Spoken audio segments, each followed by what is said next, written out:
All right, welcome everybody to today's Community Roundtable discussion. For those of you joining us for the first time, our Community Roundtables are informal conversations with different folks in the industry on different topics to provide you their advice, expertise, tips, and all around know-how about a given topic. And for today's Community Roundtable, I'm so happy to have Karyn and Sara and Elsbeth and Jacob joining us today, and I'll let them do their introductions here in a moment.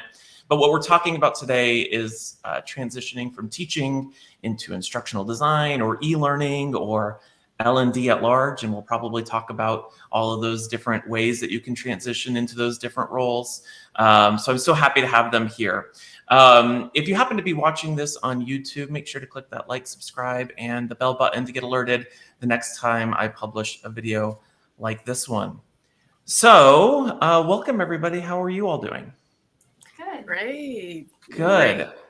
Well, let's do this real quickly. Let's go around the room and let's do some quick introductions just so everybody can know a little bit about obviously who you are. And I'd love if you don't mind sharing just quickly what it is that you currently do for a living in the field of L&D. So whoever would like to start, go ahead. I'm Karyn Dunn-Kiprotich, everybody. Hello. I am currently a contracted LXD for two learning and development firms. And I also am a freelancer. So again, my name is Karyn Dunn-Kiprotich, freelance and contracted LXD. Awesome. Thank you so much, Karyn. All right. Who's next? I'll go ahead. Go ahead, Hi. Sara. Hi, I'm Sara Stevick. I am currently a senior learning experience designer and technologist with a major retail corporation. And before that, I was a senior instructional designer for a large financial institution. And then before that, I taught for 9 years and also run a group called Teaching About the L&D, TPLD, which Tim is also part of, which is great. And that's me. Awesome. Thank you so much, Sara. And Elsbeth or Jacob? I can go next. I'm Elsbeth, and I'm currently an instructional designer too for a major tech company. And I am a contractor for the major tech company, so I kind of get the best of both worlds. So I'm kind of a unique situation, I guess. So you're a full-time employee and a contractor? Yeah. That's cool. I have a W-2 and benefits, but I'm a contractor. It's kind of weird. That's very cool. I've never heard of that before, so good for you. Very good. And Jacob? Hi, my name is Jacob Broadhead, and I'm a manufacturing training specialist at a biotech company in the Seattle, Washington area. All right, very good. Well, welcome everybody. Thank you so much for joining me today to share your experiences about transitioning from teaching into our industry. I wanted to have this session not just because there's so many teachers right now wanting to make the transition out of teaching and into some other role in our industry. But I think it's important that teachers who are currently on that journey or are looking to have that journey hear from other people who have actually made that transition. I was never a teacher. I can make a lot of assumptions about what that journey was like or why teachers are leaving the classroom. But I'm not the best one equipped to really have that conversation. And so I wanted to invite some actual former teachers who did successfully make the transition so that they can share kind of the realities, the good, the bad, and the ugly about making that transition. And part of the reason too is because I think, because it's such a hot topic right now, it's very common for there to be, I'll call it groupthink in terms of the way that tips and advice are provided. And we like to create this like one size fits all mentality about what that transition looks like and how it can be successful, when in reality, everyone's transition is probably different. And I want to address that a little bit today as well. So I have a bunch of questions I want to ask, and let's jump into them, and then we'll see where the conversation takes us. I would love we don't have to do everybody around the table because it'd probably take up way more than an hour and a half, but I would love like a Cliff Notes style version of what your transition looked like out of the classroom. Let's start there, really high level about what that transition looked like, and then we'll get into some of the details. I don't know who would like to go first, sharing a little bit about their story, but I'll open it up to the group if anyone's willing to share, a minute or two about their story. Yeah, go ahead, Karyn. Thank you. No problem. Yeah, well, mine started actually on a bad note. I've always loved professional development and training others and things like that, and I love making curriculums. But mine started with a job that I did not get, that I really thought I had. And yeah, when I didn't get the job, I was devastated. It was an instructional design job at a large corporation, and I thought I aced it, and I didn't get it. And so kind of my motivation started from there. When I talked to the hiring manager, he was so sweet enough to we talked, and he gave me some tips. And that's literally what I used to kind of start my journey. And shortly after, I resigned from teaching, and I just gave my all to this industry because I've always loved ID. And I was just like, you know what, I'm going to just dedicate my whole time and focus on just becoming a great ID. And so that's kind of how mine started. And how long ago was that? That was about a year and a half ago. Okay. Yeah, year and a half ago. Yeah. Very good. Cool. Sarah, Elsbeth, or Jacob, anyone willing to share Yeah, a little bit about? next. Yeah, go ahead. So I started about a year ago, about this time in March, February. I had finally kind of made the decision to make the switch and that it was time. And so I did what I think a lot of teachers do at first. I sent out hundreds of emails thinking it'll be an easy move over and I'll just get this job and everything will be great. And then I just found a very lots of doors getting closed in front of me. And they're like, nope, we don't want you closed. And I'm like, what is happening? So I found TLPD, and that was amazing because it gave me like a roadmap of what I needed to do to upskill. And the upskilling was really the key to getting kind of moving on to the next stage. And so I crafted a whole plan that included your academy and courses at my university. And I did LinkedIn Learning and reading. And so I pretty much worked from March until June upskilling on my prep periods, after school, before school. I mean, it was like every waking moment I was doing a course or reading something or looking online. And then my first position, I didn't think I was going to get, but it was local. So I was lucky enough to get it. And that kind of propelled me even further because then I had free access to the tools, and it wasn't the best paying position, but it was pivotal in my movement. And I was able to kind of create my portfolio and then get help through CLPD on my resume and my portfolio and everything. And then Tim, you helped me so much with my portfolio. And then that kind of propelled me to the next step. So your transition started with kind of a smack in the face of realizing that you had to do more work than you maybe thought on the front end, right? Oh yeah. I knew it was going to be hard, and I was scared to do it because I'd been thinking about leaving teaching for a long time, but I didn't realize that it was going to require as much, work as it really did. And that it was not a lateral move. Yeah. There are no lateral. Even EdTech was like, we don't want you because you don't have corporate experience. And I'm like, what? Yeah. But I already trained teachers. Nope. Yeah. So it was a definite wake up call. So how long did it take your transition in total from the moment you decided I'm leaving this to landing your first job?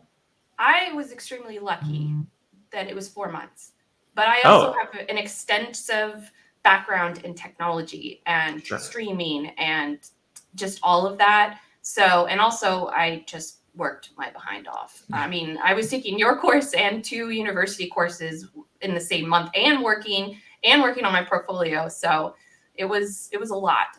But I definitely recognize it was kind of it was definitely luck involved in that, and just my background. I was, fortunate enough.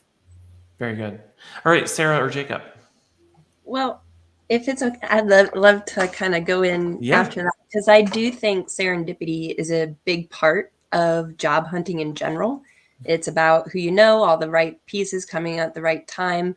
But it has to be combined with skill as well. Like the more you spend in upskilling, when serendipity comes along, you're more prepared for that. Yeah. And, so I think it's also a credit to Elsbeth in that her skills and abilities and being able to transition out into something new is spending all that time. Because for myself, I left teaching February of 2020 for health incident. Had no idea what I was going to get into after that. stumbled across instructional design. Like Elsbeth, I revamped my resume and I sent it out to like 100 different, all these different jobs that could, well, I'm a teacher, so I could do that because it kind of sounds it. And that didn't get a lot of response. And that's because it didn't show that I was really invested in the types of jobs that I was going for and that I was ready for that type of job. So it's really important to pick one or two really specialized focuses and really dig in deep to learning the nuances and where your prior experience can really be leveraged and where you need to fill the gaps, and then how you can articulate that to any potential hiring manager, because that's going to be their question. Yes, you've done this, and yes, this is what we're asking for, but how do I know that you can connect the two to make it into what we need to have done? Yeah. So for me, I too had treated it like my full-time job. In the mornings, I did e-learnings, and then I listened to podcasts, and then I spent a number of hours working in one of the tools, because tools are important. Don't get me wrong. A portfolio is important. It's not the most important thing about instructional design. Tools will come and go. You do need to learn the big ones. You need to learn how to learn a tool and learn it quickly and leverage it. That's the most important skill I would say about tools. Yeah.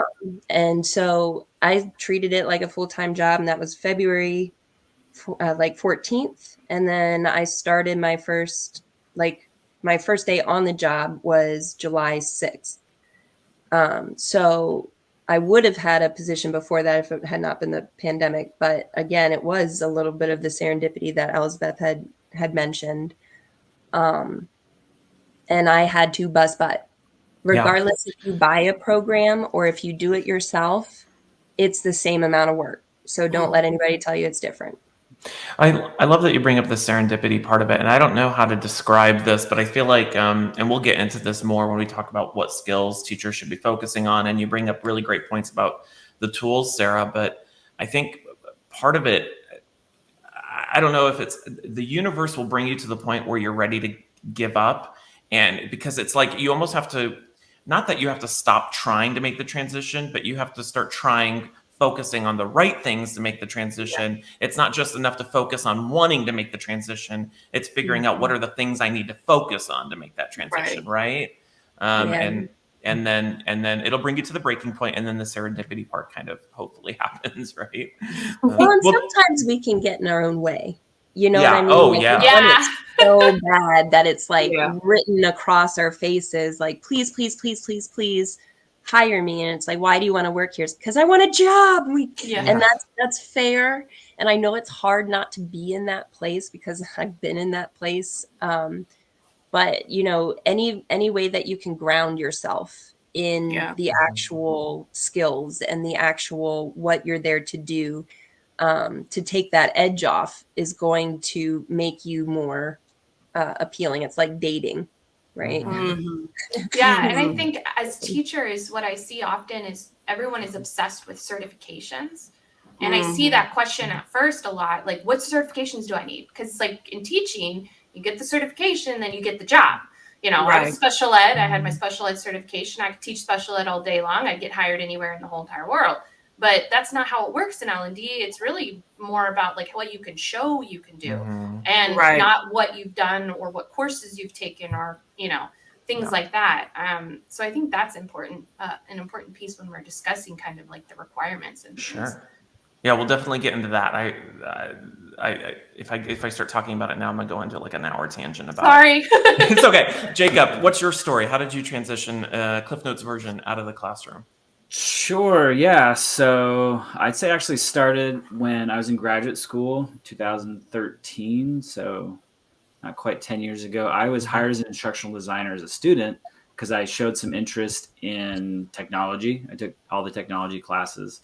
And so they said, we got a course that we're building. Can you help build it? And I was like, sure. What do I do? And they said, well, you're going to be instructional designer. You got to learn Adobe Captivate and put it all into Moodle. And I was like, okay. And so I figured it out. I tried to dig up the files at some point. They were pretty ugly, but it worked. And people took the course and whatever. But I always had in the back of my mind, like, that would be really cool to do that type of job. But I was more determined to teach languages. And so I did that. I taught in Korea, and then I taught also in high school, middle school, and elementary. Probably one of the few people I've taught in like every known possible arena. Languages, so Spanish immersion as well as ESL. And in 2016, before I went to Spanish immersion, I started talking to some friends of friends that were former teachers and now in L&D. And I was like, maybe this is the time to go instructional design or in some sort of path like that. So I talked to a few people, and I had like the idea, I need to make a portfolio. And then I just ran out of interest and steam and didn't do any more with that. And so then I continued teaching. And then I also picked up a little side hustle as a curriculum developer, which I thought was integral, not only knowing what I could do, but also like picked up some skills along the way. And that's probably the best advice I'd give is if you're planning a transition out, it's going to be easier if you plan it long-term and start doing something now, some sort of side project, and especially if you get paid to do it, even better. And so I did that for 3 years, and then the pandemic afforded me a little bit more time. And so I went back to LinkedIn, made my profile a little bit better, joined TPLD, Sarah's brainchild, and networked as much as I could, found everybody that could give me the best advice possible, and then just spent like all day and night upskilling. And so I did that for a long time. But when I started like a serious moment where I was like, I'm going to get out of the classroom, this is my moment, was about January of 2021. And then I got a job offer about August, and then it started until September. So, 6 or so months, but you could also cumulatively say I've been doing this for almost 10 years, right? Sure. Yeah. So depending on how you look at it, from when I was serious versus when I was like learning about things over time. Yeah, that makes sense. All right, real quickly, it looks like we might have lost Sarah, but I'm sure she'll be joining us in a moment. I think she was moving her computer.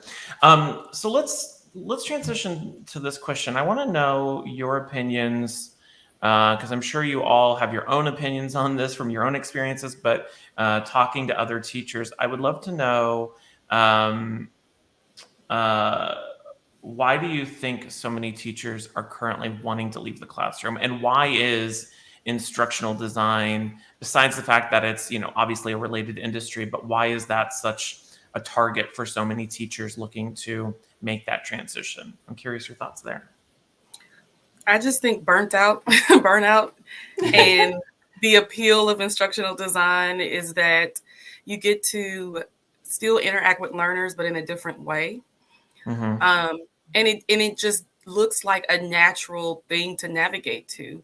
I was talking to some teachers a couple weeks ago, and one of the things I did challenge them, and I know this is specifically about ID, but one of the things I did challenge them was to make sure that that's something that you really like. Like you don't want to just navigate into ID just because, well, that's what all teachers are going to. There may be other, parts in the ed tech, or not even in the ed tech that may interest you. And so, my biggest thing is, if you enjoy lesson planning, if you enjoyed, figuring out learners and getting the learner's head, then yes, maybe ID is something for you, maybe. But, if you really didn't enjoy that, like I had one teacher friend who she didn't really care for the curriculum development part. She really loved teaching. She really loved being in front of the students. And so she went into training. That's what she loves. And so she didn't really go into ID. She went more into training. And so I just think that, number one, ID is just something that teachers just feel it just naturally, makes sense to them.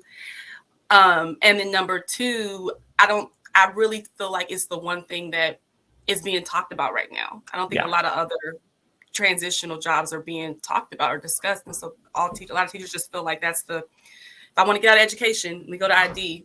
And that's not, it's not for everybody. I just want to put that out there because I think that, that's something to think about. ID may not be for you, Right. If I could snap, girl, I would, because it's so true. Like I've had teachers come to me and they're like, I hate PowerPoint. I hated creating PowerPoint. And I'm like, do not go into L&D then. Yeah. Because you're working in a world of PowerPoints. Like it's just the way it is. Like I loved it. I taught special ed. So all I did all day was take our mandated curriculum and then change it into accessible means for my special ed kids. So I loved it. That's what I like to do, is take really Right. complex information and put it and create in Right. like learning experiences. But that's what I like to do. But not everyone likes to do that. And like you said, like you have trainer. If you're really good and you're like department head and you're very organized, you could do program manager. I mean, there's so many different sales. If you just like talking to people, because I know a lot of general ed teachers that I could think of in my mind of just being very outgoing and friendly, then sales would probably work for them. So yeah, if it's not something that you like I had a content creation background with like videos, and so I had a step above, and so it was an easier transition. But yeah, I think a lot of teachers default, but that's not your only choice. You Right. can totally choose whatever you want to do. Well, I think there's a couple things. I'm multitasking here because I'm trying to help Sara get back into the session. But a couple things that you both mentioned, Karyn and Elsbeth, that I want to dive into more on this is that I love that you mentioned, Karyn, like so many people are wanting to move into ID. Teachers, because that's all they're hearing about, right? You go on LinkedIn or you spend time on Facebook and you get into the right algorithm. That's all it's going to be feeding you, is making this transition into instructional design. And I think the problem with that is it assumes that being an instructional designer is this like monolithic thing in our industry, when in reality, that's like one role out of 11 different roles that exist within corporate L&D, right? You have trainer and program manager, and then there's e-learning people, and then there's everything else under the sun. But I think it's important. This oftentimes comes up when you're in that moment of the interview and they're asking, well, why are you interested in leaving teaching? Or why are you interested in instructional design? And I think for a lot of teachers, it dawns on them at some point, they have to have this coming to Jesus moment where they realize they know why they're running from teaching, but they don't know why they're running towards instructional design. Right. And nobody wants to hear, I'm just running away from teaching. They want to know, well, why are you running towards instructional design? And you have to figure that out first so that you can at least be excited about it. It's not about what you're running from, it's what you're running towards, right? Right. I agree. Yeah. And something else too, for those who you do know ideas for you, even in that, Tim and another young lady, I can't remember her name, but they did I watched Tim's stuff. I love Tim, just like y'all. But they did a roundtable discussion, and they were just talking about how vast and big ID is. And so my challenge to you guys is, even in ID, you have to figure out what part of ID, think of it like the ADDIE model. Are you a person that just wants to work on the analysis phase? Do you just like that part? Do you like the design, the curriculum design? Like somebody gives you the research, because some companies, you have the opportunity to be on the ID team and you work on a specific part. Some smaller companies or startup companies, you are doing all of it, So you have to really figure out what part. Do you like all of it? Do you only like doing that one part? Do you like I said, the design phase, or where you're creating the actual curriculum and you're using your expertise to decide like what the learner experience is going to look like? Or do you just like the development, where you're getting that stuff and you just develop? You know what I mean? And so you really have to figure out in that what you like. And so, I just challenge you guys out there, those who are making the transition, to understand ID is not just this one thing. It looks different depending on what company you work for, and their understanding of it. And that's something Tim often talks about, is companies a lot of times don't even understand what ID is. And so it really just depends on what they think ID is, what your job is going to look like, So that's so true. I mean, what we talked about this before, you might take 10 companies that are hiring for 10 instructional designers, and that job for an instructional designer is going to look completely different in each of those 10 companies. And it's not about job titles. It's more about those job responsibilities and those duties that they're listing there. Yeah. Yeah. I know that for me, really, and I'm going to give you a chance to talk, Jacob. I swear to God, I will. I'll shut up after this. That's good. Okay. I promise. I was going to say, like, if you're in an interview, what I have found from going into interviews, what I say that it gets the good nods instead of the I'm writing this down because I'm worried about it nod, which happens when you're in corporate interviews as a teacher. I told them basically that I had already been a teacher, and then I was training other teachers, and then I basically hit a wall. And because of the way the teaching is built, you kind of hit a point where your choice is either teaching adults, or you stay in the classroom forever. And I usually say, well, I wanted more. I kind of hit the point where I had, was doing really well, but there's really nowhere else for me to go. And so usually whenever I say that in an interview of why I'm leaving teaching, because most people know from news, like what's happening at least a little bit. So they know it's hard. But instead of kind of engaging in the negativity of it, of like, oh God, I just didn't want to go to work anymore. Like, I'm just like, oh, I had a wall and I couldn't go anywhere else. And I'm just a lifelong learner. And that seems to work. But Yeah. Jacob, go ahead, Jacob. You're open. Yeah, I'm thinking, I got a lot of thoughts, but some things that I've been thinking about recently is, I think it's great advice to say, be very specific, but I also want to counter that same advice for some food for thought, I guess, in that it's okay if you're a little more broad than just one particular position at one particular company, because you can be successful depending on your interests and skills in a variety of roles. And because of that, it's also okay to change your mind after you're in a position, decide you like something. And you almost always are going to, once you get in a position, which you will if you stick with it long enough, I can promise you will. I've seen everyone who sticks with it get one. You might get in there and realize, this is very common, it's very different than what they sold you. Just like I heard Karyn and Tim say, they don't know how to explain what they need. And so you may get in that and realize, crap, I don't like this, I want to change it. Or what I've found, like in my role, it wasn't exactly as advertised, but that's what is common. But I can also fit my skill set to what they need and merge those. I think that's just a part of every job as well. You start to then say, well, this is what I can do. This is what I need to learn how to do. But this is what I'm going to do now that I'm in the position to meet your needs. And so you kind of create your own job to a certain extent. There's some scenarios where it's very specific and you fit it or you don't. But most of the time you kind of pick what you do at your job as well. I feel like that's similar a lot in teaching. They hire someone to be a science or math teacher, but you also guide that to what you can do as well.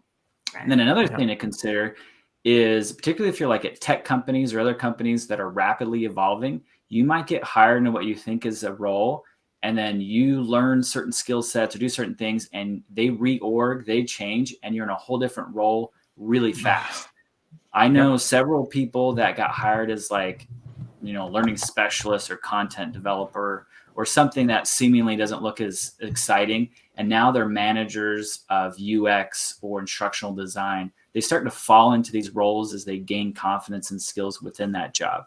And so as nice as it is to be very specific and shoot for those roles and want to get those, there's also an opportunity to be a little bit flexible, shoot for a variety of roles, knowing that it's going to be different when you get there, as well as you'll have more opportunities to work towards what you want to do in the end. Because also another consideration is a lot of teachers want to go, myself, I'm guilty of this as well, want to go from, you probably have several years of teaching. I mean, a few of you might have only been in it for a few years, but a lot of you are like I was 8 years into it, 10 years, 15, 20 years. You have expectations of some of the success you had as a teacher, maybe department chair, as well as a pretty high salary. And so to make that equivalent in the corporate world, you're like, well, I got to be senior instructional designer right away.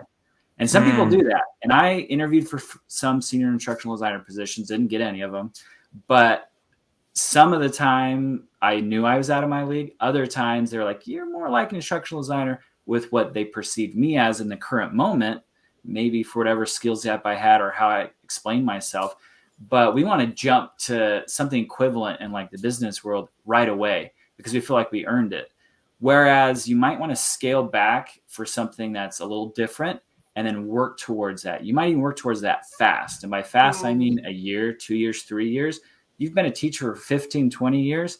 Maybe you want to go in as a learning specialist. I'm not saying it's what you have to do, obviously, but it's a consideration to go into that, see what happens. Once you're in, you might be able to jump real fast in a year or two to senior instructional designer from a position like that, or move laterally at that point to another job. And so, yes, it's good to be specific and have focus. I agree with that.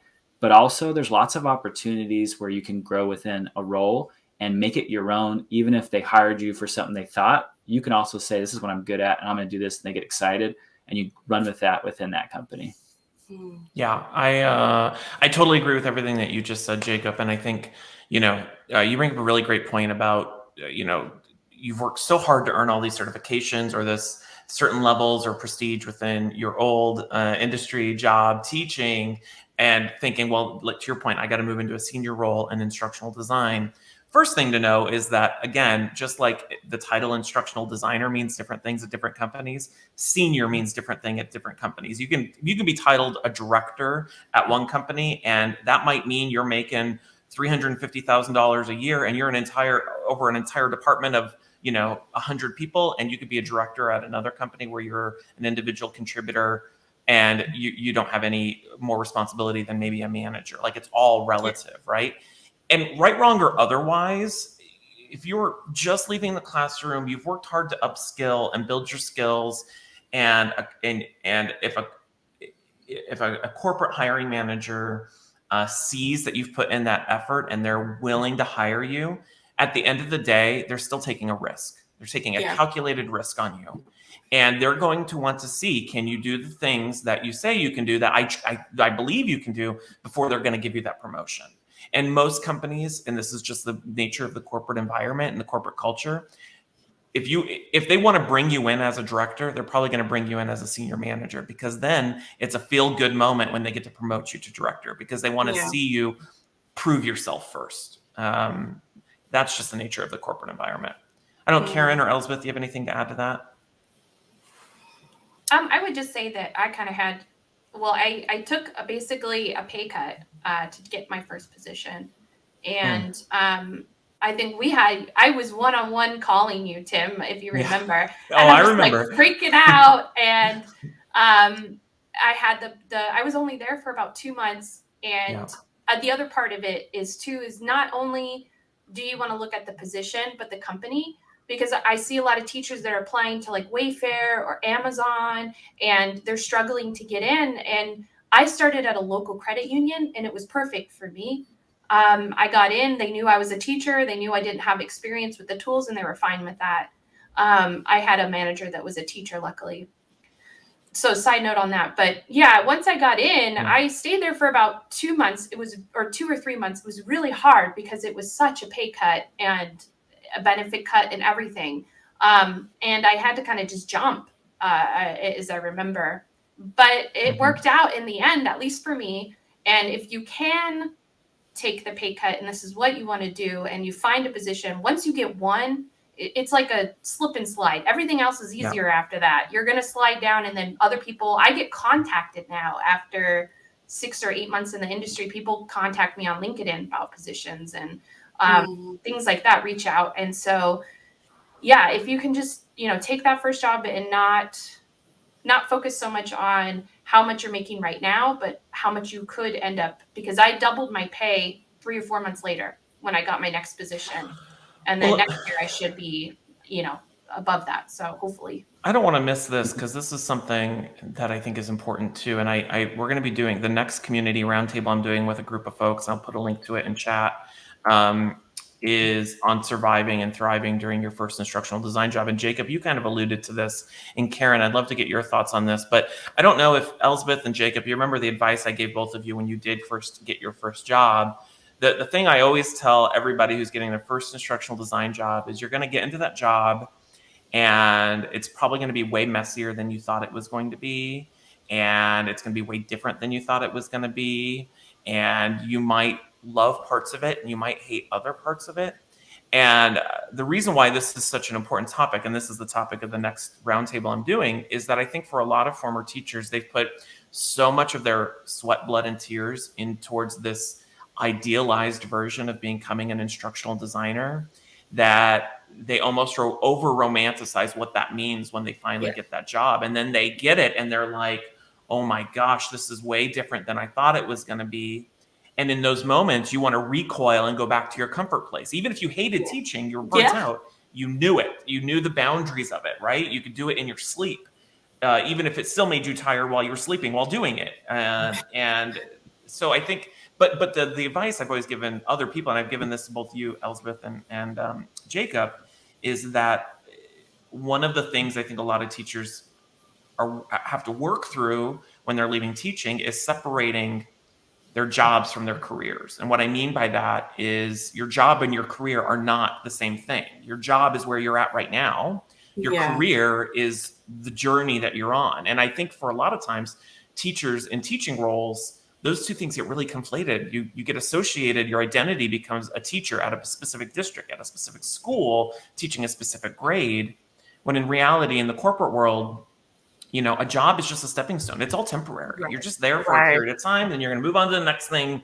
It ain't no big deal. And so that's the advice I gave you, Elsbeth, when you were worried about your pay cut. I was like, yeah, but it's going to open up other doors. Like, do it for as long as it helps you, and then move on. And that's what you did, right? Yeah. Karyn, I don't know. I feel like you want to say something. Sorry. No, I completely agree with that. I think, sometimes as teachers, you suffer from just like an identity crisis. I think that's another reason why teachers are leaving the education spaces, because I know for me, one of my driving forces was I'm not just a teacher. Like, I have so much more in me, you know what I mean? And so I caution, like you said, just know the job that you're at is not indicative of who you are as a creative, as a professional. It's just a stepping stone. And that's I knew that, but hearing you say it that way, it's just like, that's exactly what I'm thinking too. So completely agree. And the last thing I want to say is that, there's going to be a learning curve on the job that you're at. Just because you've taken all these great courses, all these things, the job is still different. The job is still the way that it takes principles and stuff that you're learning is going to be different. There's going to be a learning curve. And I can give you an example. When I first started, in teaching, we always teach our students, and even as teachers, we always teach them, worry about the content, and then you can go back and fix all the mechanics. Well, in the corporate space, it's not like that. It's like, we'll worry about the content, but the mechanics need to be there. You need to make sure that, spelling, syntax, all those different things are there. I was doing a script one time, and I approached it the way as a teacher. And what I failed to realize was, like, these things get seen by clients. And if certain things aren't fixed, that can reflect badly on my company, on me. It can make me look like I'm unprofessional. And I was so worried about the content piece of it that I wasn't making sure that, the script was, just readable or all these different things. And thank God my mentor manager pulled me aside, and she was like, Karyn, you have to remember, these are going to be seen by our clients. And so not at any point should this document not be as great as it can be. I don't care if it's 70% there, but the syntax, the grammar, all those things have to be there, and then we'll work on the content. So it was almost like a culture shift in teaching. Syntax and that type of stuff, that's last. We worry about the content, you know what I mean? And so, I just think as teachers, just to know just the difference, the code switch that you're going to have, that how we approach things in education, it can be completely different. I mean, the meaning assessment is something completely different. I remember in an interview, one of my first interviews as an ID, they asked me about assessments. I'm thinking they're talking about student assessments. They were talking about how do you assess a course. I get that now, but I started talking about, I use Kahoot, I use exit tickets, bell ringers. Those are all teacher terms, you know what I mean? And then, I looking back at it, I'm like, I sound like a fool. I didn't know, but now I know when they ask that, these are my evaluation methods. These are my measurements that I use. This is what I really like. I get it now. And so, I just think just for you teachers transition, just know you're going to learn. You're going to make mistakes. You're going to say things as a teacher sometimes. It's okay, but as long as you're making that progression to get better, to code switch, to understand the difference, you're in the right space, so don't let nobody make you feel horrible. So let's pivot to that. There's two things I want to pivot to in what you were just talking about, Karyn, is skills and how do teachers prioritize what they should be focusing on, and then also how to do's and don'ts about translating your experience, because that's every day I go on LinkedIn and I see these horribly overly simplified, ridiculous infographics, and they'll say something like this. This is the one that really gets me, without naming names. There's one where it's like,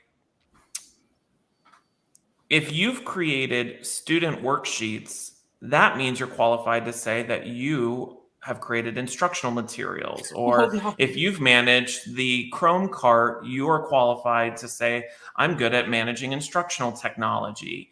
Like, and some of these things where I'm like, yeah, that's not this. Or here's one.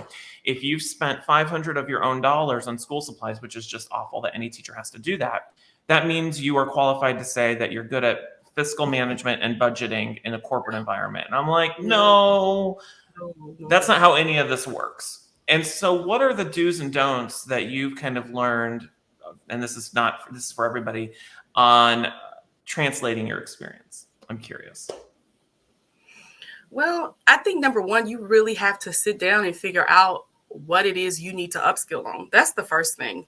Before you start putting anything out there, before you start doing it, you need to really take inventory of what you know. If you were in an interview and they were asking questions and you were like cringing, okay, those are things you need to write down and go back. Yeah. You know what I mean? And start there. You know what I mean? So I say start there, but then, as far as skills that you need, definitely there are some software and tech skills, that you need. You need to understand the importance of storyboarding and what that looks like. You need to understand, like a big question they're going to ask you is, what is your design process? And what does that look like for you? And so, I wrote a couple of things down. I'm trying to go back. Understand the ADDIE process. You need to understand project management because you're going to be managing projects a lot of times. You need to understand, communicating with SMEs is completely different than communicating with your colleagues in education. It's completely different. You need different things from them. And understand that, scheduling, time management, we can say, oh yeah, I know how to manage time. But I think the biggest thing is understanding what that looks like as an ID. I think that's the biggest thing. Yes, you may have done the same things in teaching, but it's different. And understand what that looks like as an ID. So. Yeah. Well, I think, and before I toss it over to Elsbeth or Jacob for their thoughts on this, I think the other thing too is somebody mentioned in chat about all the acronyms, right? And you see these, again, you see these infographics on LinkedIn that talk about, like, you got to know ADDIE. These are the 5 steps of ADDIE, or this is SAM. And it's not about knowing ADDIE.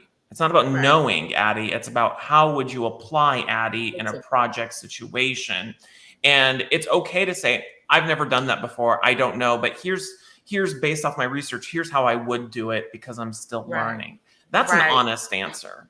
Rather than just saying, yeah, I know analysis, design, development, implementation, evaluation, right? And because it's going to get followed up with, like, well, tell me about a time where you've implemented that, right? And then you're going to feel that cringe moment, right, that you're talking about. I don't know, Elsbeth, Jacob, your thoughts there on translating experience or do's and don'ts on that?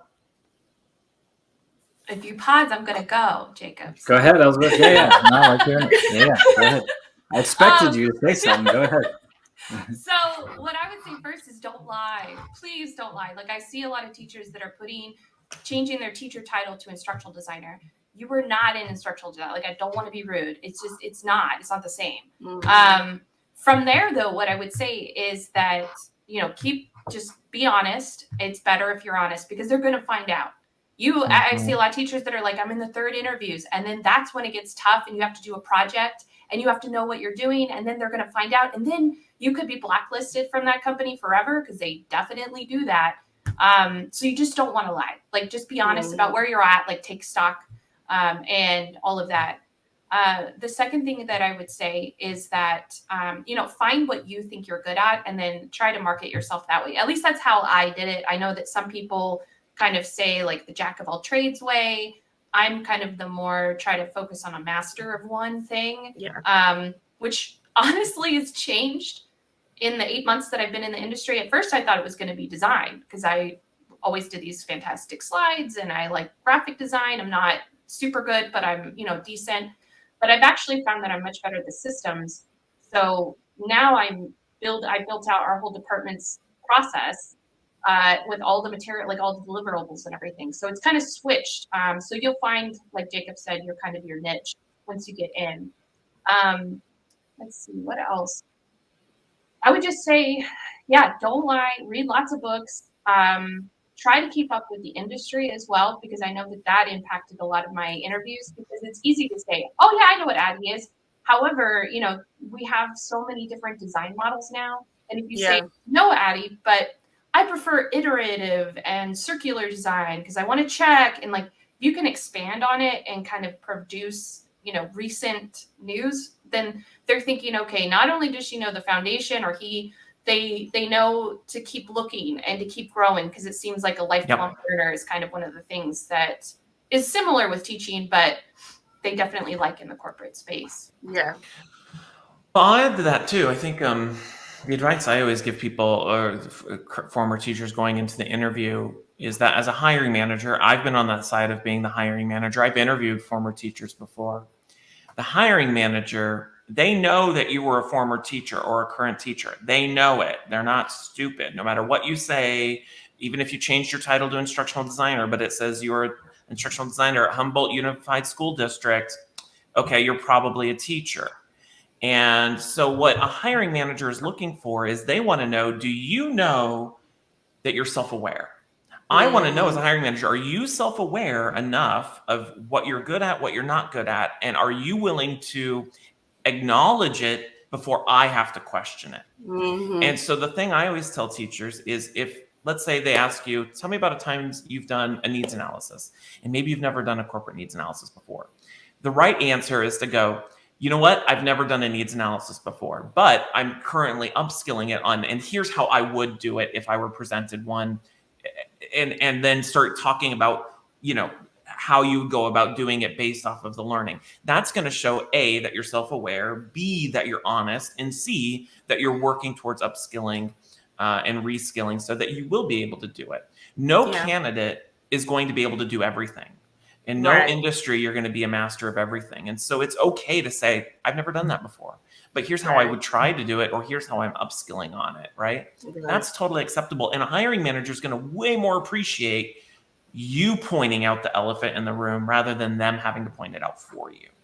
Yeah, and I would add to that what I forgot to say was that I was a special ed teacher. So if there's any special ed teachers that are in the chat, you have kind of an advantage because you can talk about all the data that you've collected for all of your students. And when I was actually in an interview for it's a tech company, I think cybersecurity, and it was a lot of data analysis and things like that, very high level topics. And I just went off and started talking about how all my students have goals that I have to write every year. They have percentages. I have to create the assessments to assess that. I legally have to provide data every year. I have to provide data 2 times a year for the parents on their goals, and they're all personalized for the learner.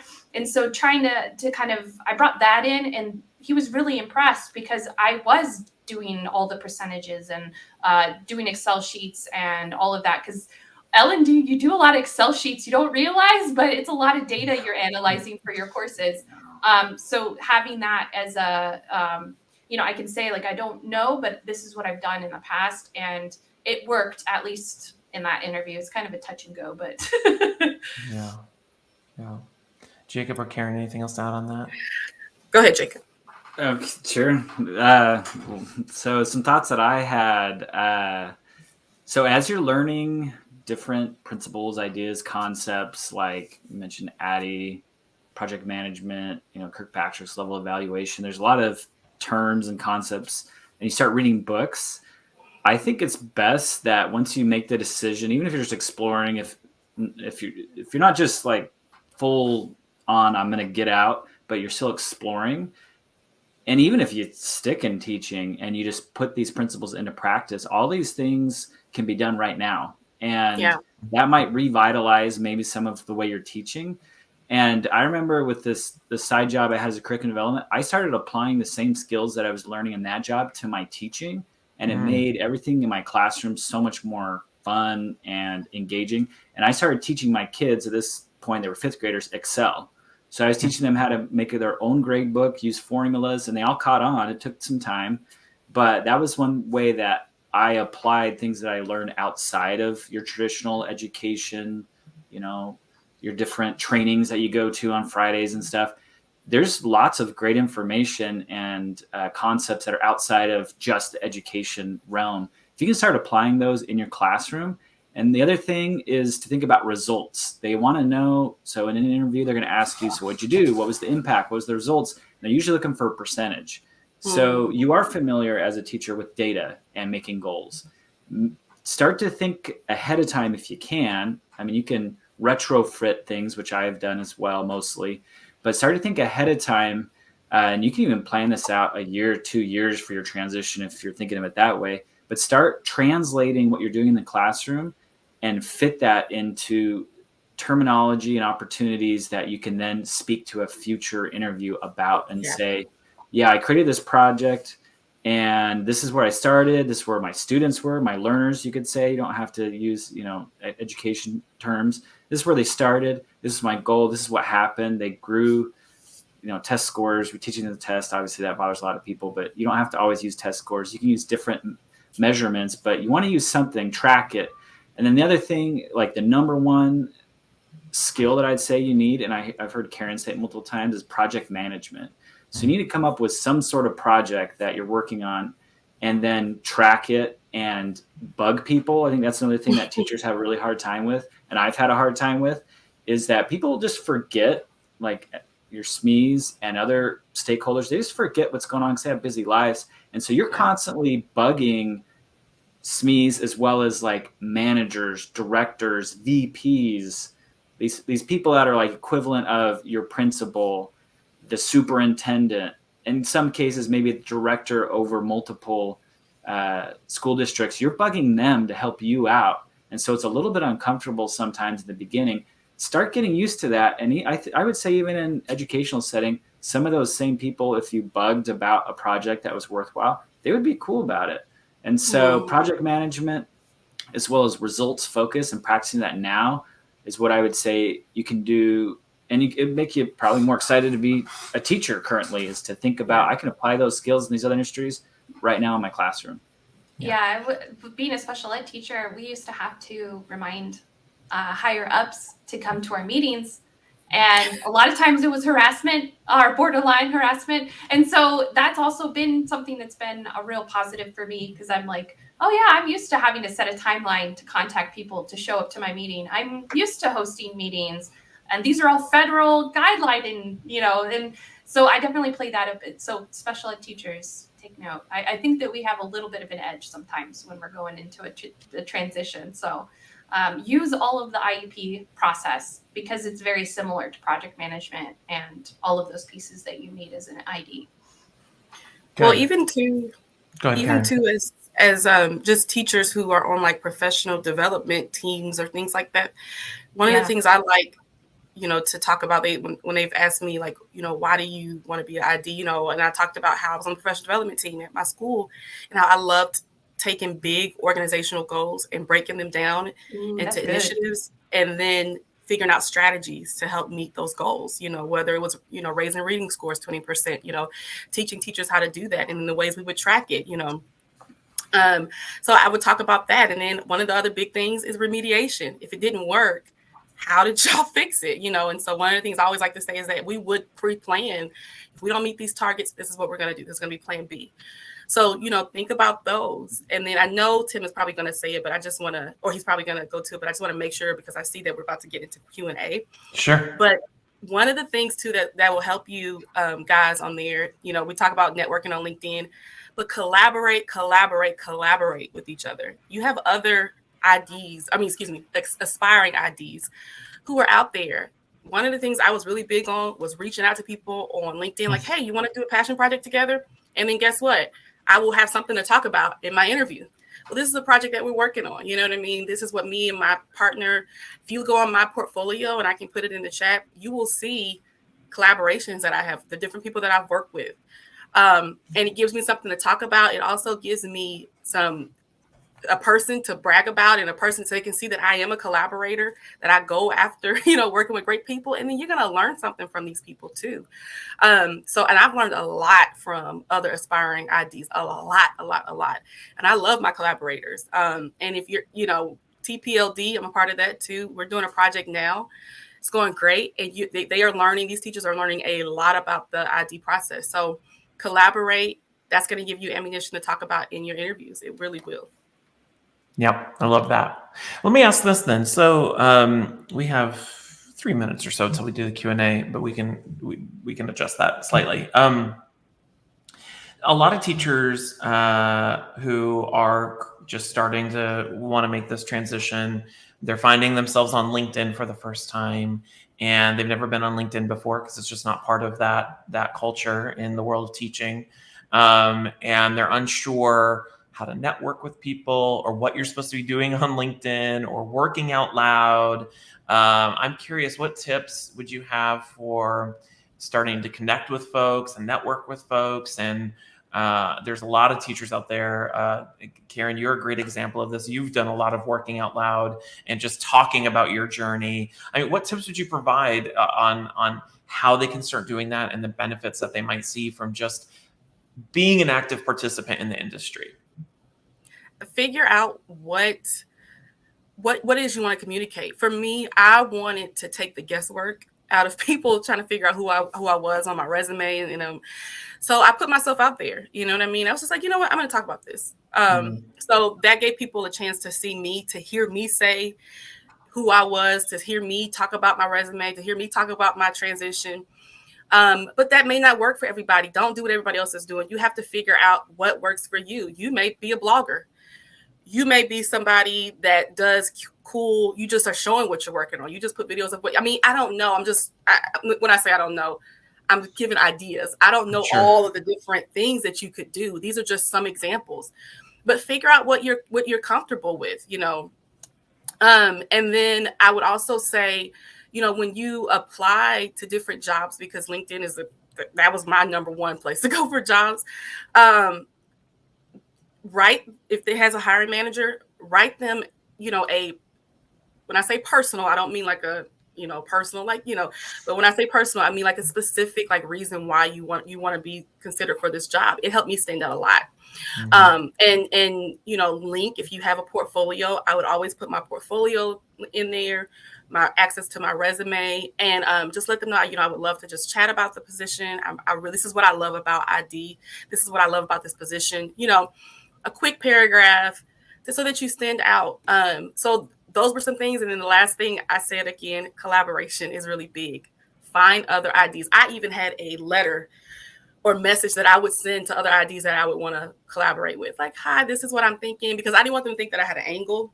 Like, really, this will benefit both of us. We're going to knock out this project together. I have a project that I'm working on, or do you have a project I can help you with? You know what I mean? So collaboration, getting yourself out there, taking the guesswork out of who you are, and then, messaging, being able to message and communicate with hiring managers are some great ways. I use LinkedIn. Good. Elsbeth, Jacob, thoughts on that? He's waiting for me. Okay, I'll go. So I would say that, LinkedIn it got me both my jobs. Like, honestly, it did. The first one was basically I'm kind of in a small town in Southern Oregon. So there's not a lot of, I would say, college educated people. We're more of an industry town. So there's like 3 instructional designers here, like, I swear, because there's only like 3 major companies that have the ability to employ one. So I connected with one on LinkedIn, and then he posted a job for the local credit union. I messaged him, and then that's it. That was after that. It was really easy for me. And then the next one was just being a part of TLPD. Someone reached out and said, I need some teacher candidates for this contract position. I was suggested, and they liked what my LinkedIn profile looked like. So they were given 4 or 5 names. They went to my profile, and they liked my profile. So that's where they contacted me for that position. So it was really lucky that way. But it was definitely through LinkedIn. I'm a blogger, so I blog all the time, and most of my college courses require it.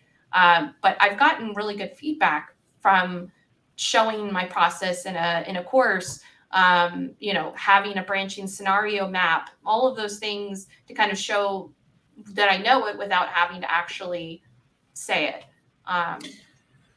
Well, I think the fear for a lot of teachers, before I pass it off to you, Jacob, for not just teachers, but anybody who's trying to get on LinkedIn and be a more active participant, is getting over the fear of being vulnerable.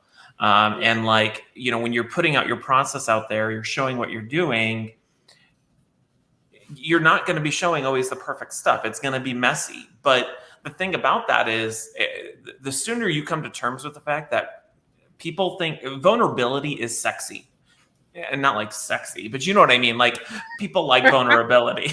You know what I mean? Like, people like it when you're vulnerable, because when you're vulnerable, you're most authentic. And the example I can think of right off the top of my head is Karyn. I remember, I don't know how, I think I messaged you and I said, I love what you're doing, or you might have messaged me. I can't remember, but this was several months ago. You were just recording these videos and posting them every day on LinkedIn, just saying like, this is what I'm doing today, and this is what I'm struggling with, and here's what I'm thinking. Like, you were literally just putting that out there. And you got such a great response because there were other people who were feeling the exact same way. And you were just the one who was articulating that, right? Yeah. Yeah. Jacob, sorry, were you going to say anything? LinkedIn. I remember joining like 2010, 11, like a long time ago, and making a ridiculous profile and trying to endorse all my friends and things that had nothing to do with their job because we made a joke out of it. And then about 2015 or 16, I started to remove all of those weird endorsements and clean it up and take it more seriously. And so it's professional. Unlike other social media, there's usually not your political fights unless you follow, what is it, Dan Price. You see little political fights there. But generally, there's a little bit, you can say there's some things in LinkedIn where people are like too positive and everything's great and whatnot. And I usually am pretty positive on LinkedIn. Maybe you could accuse me of being overly excited about certain things. But generally, people are trying to help each other out and give good advice and give good ideas and help one another. And in the beginning, if you're like me, you're probably lurking and not doing much at all. And then eventually you get a little bit of confidence to make comments on other people's posts. Yeah. Eventually you feel like you have something to share that's interesting enough, you want to make your own post. And the best place to start all of that is in a subgroup that you can connect with others on, because it's like shielded from all of society, so to speak. Right. And so the TPLD, which someone just asked what it stands for, Teaching Path to Learning Development. Tim, even though you're not a former teacher, you're like a perfect person to be in there and collaborate with all of us and commiserate and all that good stuff. But I see people start to gain a lot of confidence there and then eventually move from posting in there to like their own. But you also have a more specific audience in interest groups. So as teachers, that's a good one. But there's other interest groups that you could join on LinkedIn or Facebook. I've joined lots of interest groups there as well. There's instructional designer groups there. And so that's where I would start and then move on in LinkedIn to your own page once you might have somewhat of a following, or you see people respond to your comments. You're like, oh, people, maybe they like what I have to say. But you don't always have to have original ideas. Most of the time they're not. Just repeat other people's ideas. And Tim is the perfect person to start with. I repeated one of his ideas the other day and it seemed to get a lot of likes. And I was like, this is just his idea. So. or just like taking like an article, y'all, like if you look at some of my early videos, I love reading articles because books are just too long. I know that's bad. I'm a teacher too. I just don't have the time. But like I would take articles that I was reading that would, help me to understand maybe a concept that I just didn't understand, and just like tell y'all about it, just like this is what this meant. I get it now. You know what I mean? Like doing that. But I love, Jacob, I love your progression of how we first are like, I don't want to say anything, so I'm just going to comment. Because that's exactly how I felt. You're scared at first, but then, before you know, you like, it's okay. I have a voice and it's accepted and it's validated. Other people feel the same way. So I just want to ask something real quick. Yeah. I've been typing in the chat, kind of trying to, and it keeps telling me I'm unauthorized. Can y'all see my chats, guys? I haven't been able to, but we lost Sarah and the system's being wonky. So I apologize. It's okay. I put a link to the TPLD group in there, by the way, but we lost it. It's just being wonky. So I see your messages, Karyn. You do? Okay, good. Yeah. I was like, I tried to put it in and I put a link to the TPLD. Okay, great. Awesome. Oh, yes, I am seeing them. Sorry. No, yes. It's so good. It's being weird. There's something I was going to add about that. I think when it comes to LinkedIn and networking in general, My advice, I gave this advice to somebody actually on the LinkedIn group. Somebody was saying, like, I don't know how to network. I'm struggling with networking. I reach out to people and then, and like my advice was like, just stop trying. Just stop trying to network. Yeah. Just start conversing with people. Start Right. posting things or commenting and just start being an active participant, and it will take care of itself. Right. I'm getting a bad gateway now. Is everyone else getting that? No? Mine, Y'all still that hear me? comes through and back, but we can still see you and hear you. Okay, let's Yeah, I just can keep still see moving you. forward. Okay, it is recording, so it's just being wonky. Okay, let's do the Q&A. So we're going to move to Q&A. People have been submitting questions. I'm ordering them. We're going to answer them in the order of the upvotes. So Carrie Ann, hi Carrie Ann. Carrie Ann wants to know, what are the top skills you recommend learning? Not necessarily tools. What are the knowledge gaps you typically see from teachers who are transitioning to instructional design? Who'd like to go first? Tackling that. Mhm. I would probably say the planning. I don't know what you were thinking, Karyn. But like the project management side, I think we kind of touched on it earlier, but really having like your Gantt chart and your knowing what your deliverables are, like some of the lingo too, because going into a corporate interview as a teacher can be really intense sometimes because they don't want to hear, at least that's what I felt like, they didn't want to hear, she's here. Hey! We were just talking about how like we lost Sarah, but she's back. So She's back. I apologize. It's been all wonky. It's all good. Some 502 error something. I don't know. We've been getting the same thing. Other people have been too. So we were just doing a Q&A about top skills. What are the top skills gaps you see with teachers, not necessarily related to tools, but skills. But Elsbeth, finish your thought and then we'll continue. Sorry. Oh, that's okay. I would just say that just Okay. the kind of program management, planning projects out over, months of a time with all of the things that require in their check-ins, reviews, things like that. Yeah. I would have to say, really get good at, and Sarah has talked to me a lot about this. She's also my mentor. I don't know if I said it. And I also don't think I said, I was a teacher for 9 years. Just want to put that out there too. But Sarah is amazing. But we had a conversation a couple months ago. And one of the things that she challenged me and I start thinking about now is creating learning solutions. And so I would have to say as a teacher, because it's fun when you first start getting an ID, you want to just do everything. You want all the tools, all the interactions. But really think about what problem are you solving and what is the best solution? You know what I mean? Because it may not always be an e-learning course. It may not always be a training. Yep. You know what I mean? And one of the things that I thought about when Sarah was talking to me about that was like, what are learning opportunities? Because it may not be like a training. It may be something that you can create while people are on the job, or a group, maybe like a book club for managers on a job. That was been a suggestion of mine one time, where it's not taking people off the job or out of their work, but it's something that can be happening simultaneously while they're working. You know what I mean? Yep. So really get good at creating learning solutions and let those solutions determine whatever the learner experience is going to look like. I think a lot of times we go into it like, oh, we're going to use storyline and it's going to have these interactions, but it's like, whoa, slow down. Yeah. What's the problem? Yep. What is the solution? What is a solution? And let that kind of design itself, then figure out the tools that you need and all those things. And then the last thing somebody asked me, I just want to say that somebody had asked me what type of collaboration projects did I have, or passion projects. My passion projects were just like, one of my art teacher friends was telling me about a curriculum change they did. Instead of doing teaching art, they started doing art therapy. I literally took that. That was one of my projects and made it into a course that could help other teachers adapt this. I only did a course because I wanted to kind of just show, what I could do, but it didn't really have to be a course. I just wanted to practice. So my passion projects really came from like some of my teacher friends. It also just came from things that I was interested in. There is this website I can't remember the website, but it's like a website where you can go and they'll give you projects. Tim talks about create something that you love. You know what I mean? Like, you know what I mean? Yeah, that's design something. But really good at creating learning solutions. You know what I mean? That's a skill I think a lot of times teachers lack. We just want to do stuff, and we don't really think about what's the best way to solve this problem. Well, and I think too, go ahead, Sarah. Go ahead, Sarah.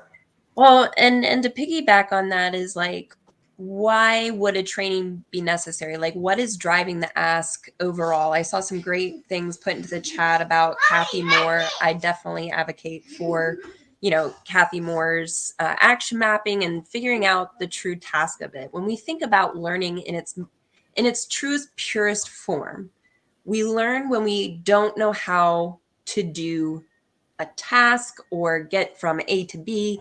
Something has to happen to fill in that gap, right? Yeah. What that is, it might just be like, oh, there's a sign where I'm reading it and now I know which direction to go. Or it could be something where, like, for instance, somebody's teaching me every step of the way and I'm there with them. It could be a video that I see and like, oh, I didn't know that. Now I do. So really think about when there is a problem of somebody not doing something that you want them to do or that the business wants them to do. Why are they not doing it? And what is missing? Is it that they don't know how to do one of the tasks? Is it all of the tasks? Is it that they're missing the background knowledge? Where is the actual gap? And that comes in with the whole analysis of your learners and of the project and of the ask. And when we do that intake meeting, to start to figure out, okay, so what is the solution here?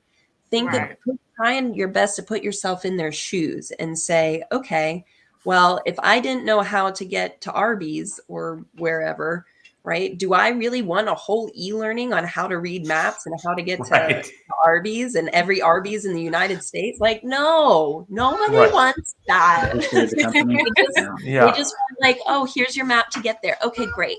And that's sorry, I have a guest. It's okay. I'm sure he has a lot to say about it too, right? Well, I think I think that the thing that this is maybe a mind shift that a lot of teachers have to make, and this is not just teachers either. This is a mind shift a lot of instructional designers also have to make.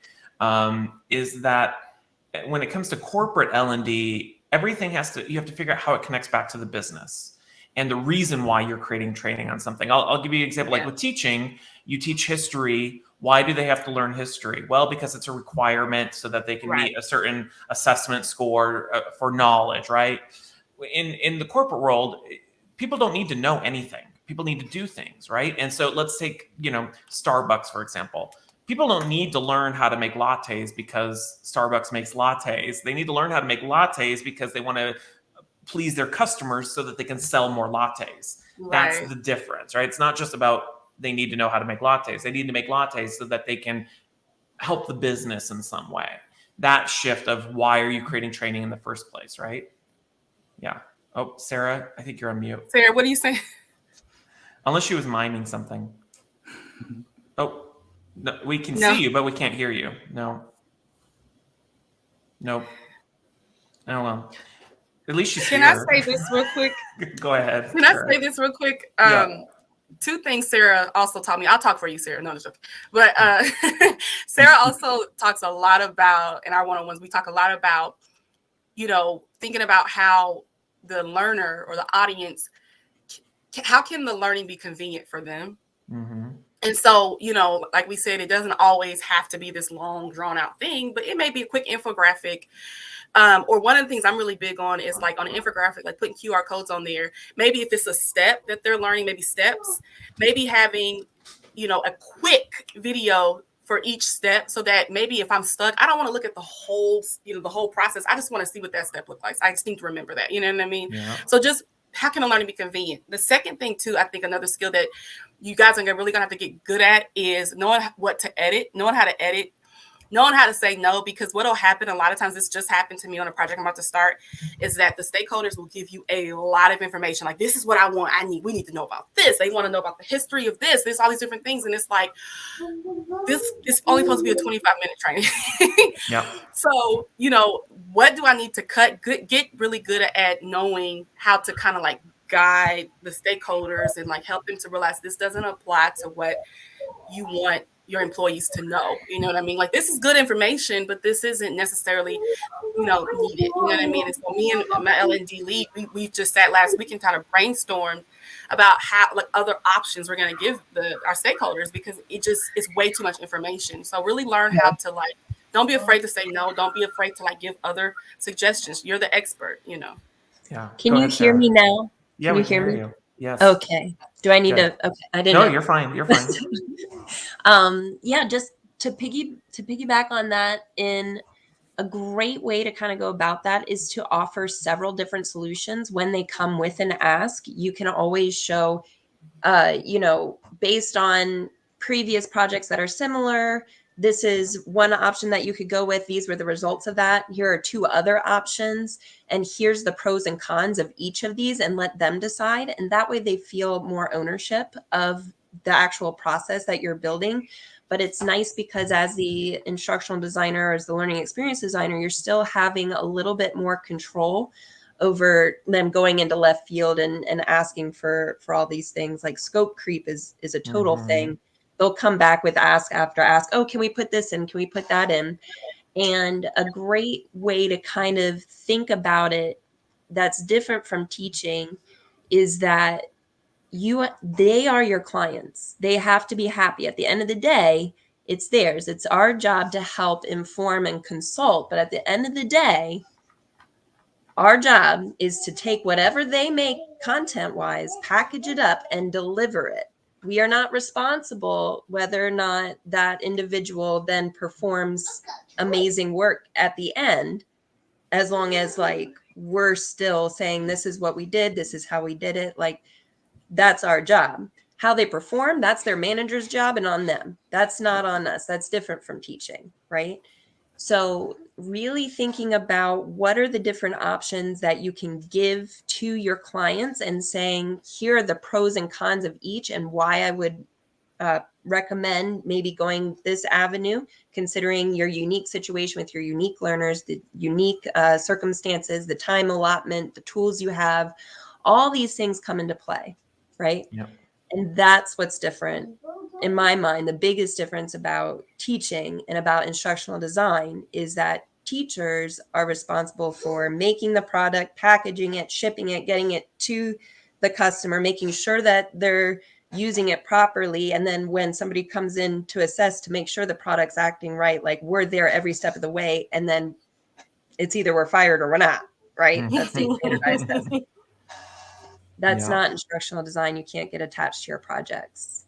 No, and I think the biggest thing I've learned about everything you're talking about, Sarah, is that sometimes our job as instructional designers is talking our stakeholders out of training, first off, because they think everything can be fixed with training. And then it's not about, the thing about stakeholders and subject matter experts is they're always going to come to you saying, this is what we need our learners to know. This is what we want our employees to know. Well, no, like I said earlier, they don't need to know anything. They need to do things. And so our job is to work with our stakeholders to go, well, now what goals are you trying to achieve through through this training? And let's work towards that. And that may or may not be training. It may or may not be e-learning. I mean, you mentioned this, Karyn, a moment ago. As much as I love e-learning, I'll be the first one to admit that for every e-learning course, more often than not, there's a skinny job aid waiting to break free out of it. I was waiting for you to say that. I was about to cue you to do that. Yeah, there it is. There it is. Yeah. So yeah, I totally agree with that. Okay, let's get to the next question.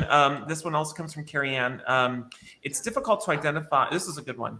It's difficult to identify the culture of remote positions from job descriptions. What questions should I ask to see if the culture is a good fit for me within the company? I would say ask the colleagues if you get a chance to meet the colleagues, like your colleagues and things, like ask them what do their days look like? Like what does how do you you have a lot of autonomy, but how do you get your work done? Like what does it look like? How often are the meetings? Do we have check-ins? And which are not bad things. I like to know that because I like to know, how am I making sure that I'm on par, I'm successful, ask them how do they project manage? A lot of times companies will have different project management systems they use like Trello or ClickUp or Asana. There's a lot of different ones, but how do you guys project management? Something else too that I had to learn from working from home and being in the teacher industry, and I learned this on the job, was the remote culture is similar to working in a job, but this is how it was explained to me. a phone call to like calling somebody is not something that you would really do.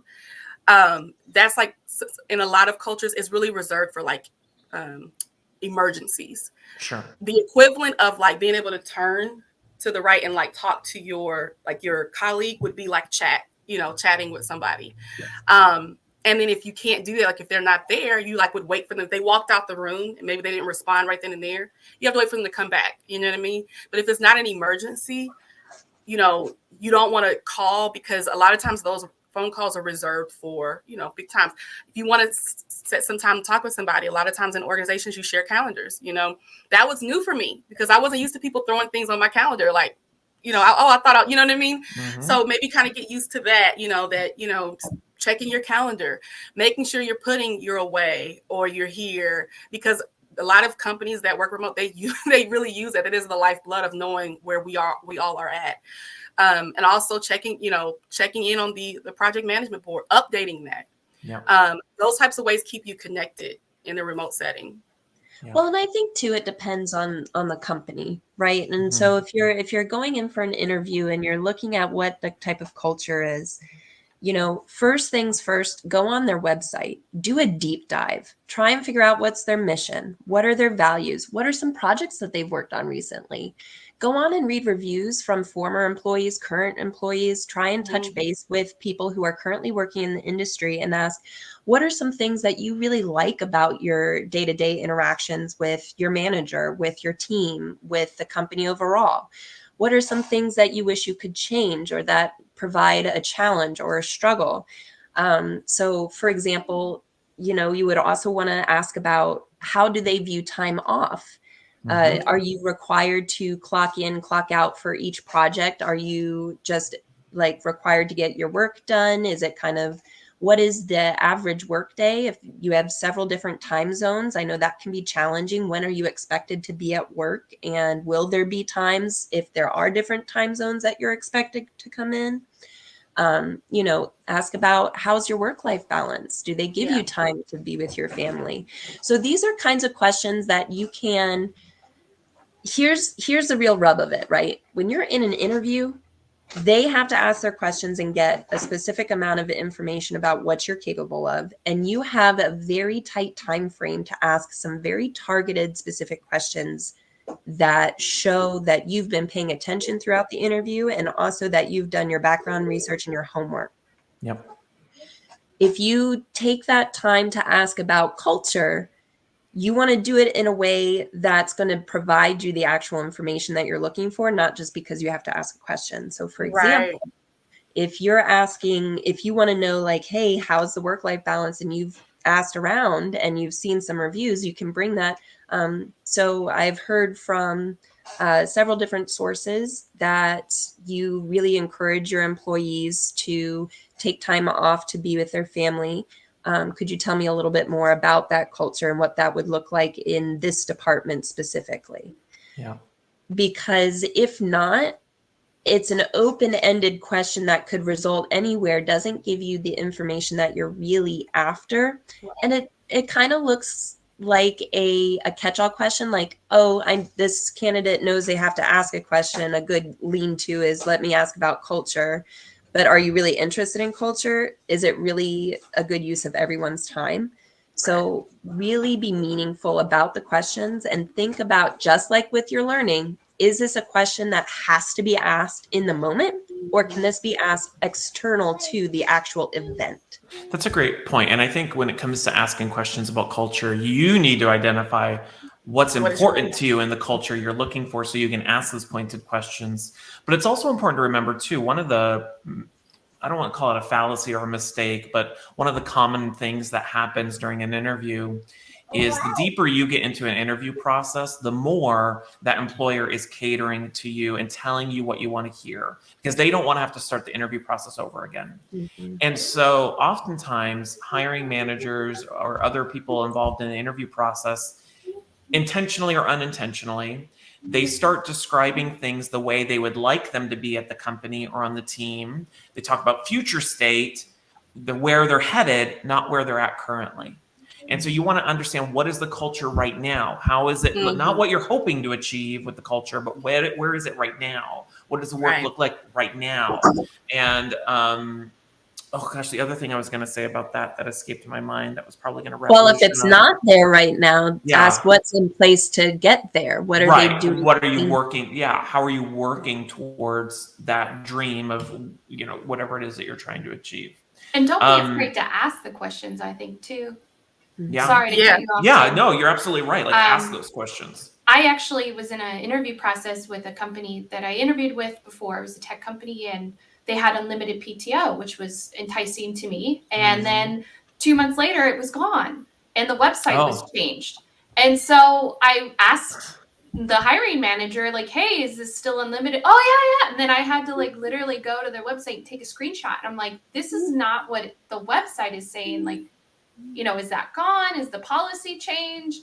And then it kind of opened up, and I wasn't trying to be rude, but it was just like, I needed to know, and with that too, they definitely want to hire you. And so they'll start saying that, or they want you to be on a panel of 3 or 4, so they have choices.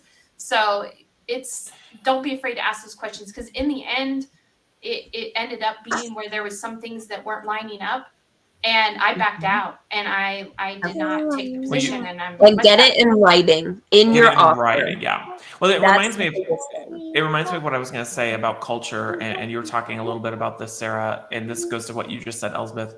Companies don't make the culture. The people who work at the company, I know my camera went off just for a minute, so I apologize. The people who work at the company and who you work for make the culture. Yeah. And so you might feel really warm and fuzzy when you go on the employment website and they say these are their core values. We join forces. We live fearlessly. We have unlimited PTO. It's not about how the company embodies those values. It's how that hiring manager and that team embodies those values. So when a company says, we have unlimited PTO, that's a great thing to say. You need to find out, how does that manager support that value, that policy? Because if they don't support it, it's not gonna roll downhill, and it's not gonna be good for you either. So you have to understand what the culture is on that team, that manager, because you can have 2 teams at the same company, despite what the company's core values are, and they have 2 very different experiences, because it's about the team you're working on, not the company, I would say. Right. It's very true. And follow your gut too. Yeah. Yes. And something to keep in mind for any job that you have ever. Always, with every 3 months, every 6 months, stop and ask, is this the job I want to be working in? Am I still working towards my goals? Am I growing? Am I learning? Am I happy? Does it take away from my life, or does it add to it? We all have to work. That's just, it's the nature of the beast. But that doesn't mean that you have to work in a job where you're feeling like your life is somehow detrimented because you're working in that. And so sometimes, at least for me, it was easy to feel indebted or grateful to a point of servitude, even when I was, may not have been happier in the best situation, because as I felt, well, I got out of it and they hired me and they took a chance. That's great. That's great that they took a chance at that moment, in that time, with that job as described, as you were working.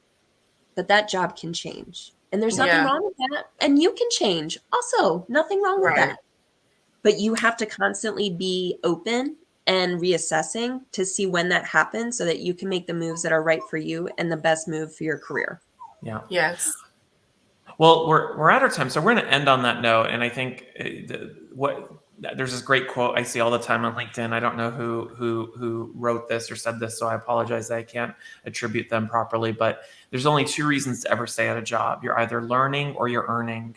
And if either of those things aren't happening, it's time to go. So, you're either earning or learning. All right. Well, I want to thank our panel so much for joining us today. As a reminder, if you're watching this recording on YouTube, make sure to like, subscribe, and click that bell button so you can get alerted the next time we publish videos like this. But before we close out, Karyn, Sara, Jacob, Elsbeth, where can people connect with you, find you, if they want to keep asking questions or learn from each of you? LinkedIn is my lifeblood. LinkedIn? LinkedIn, you'll find my email, you'll find access to my portfolio, Good. but I'm on LinkedIn. Yes. Very Yep. good. I'll And include link. We're all there Yep. too. So Yep. I'll include Yeah, links we're to all all there. that down in the description. Yeah. So thank you all so much. Thank you all for the questions. I apologize for the technical issues. We'll blame it on the pandemic and the internet, and it's Tuesday, which is Monday's ugly half sister. So you all have a great rest of your week, and thank you for coming. All right.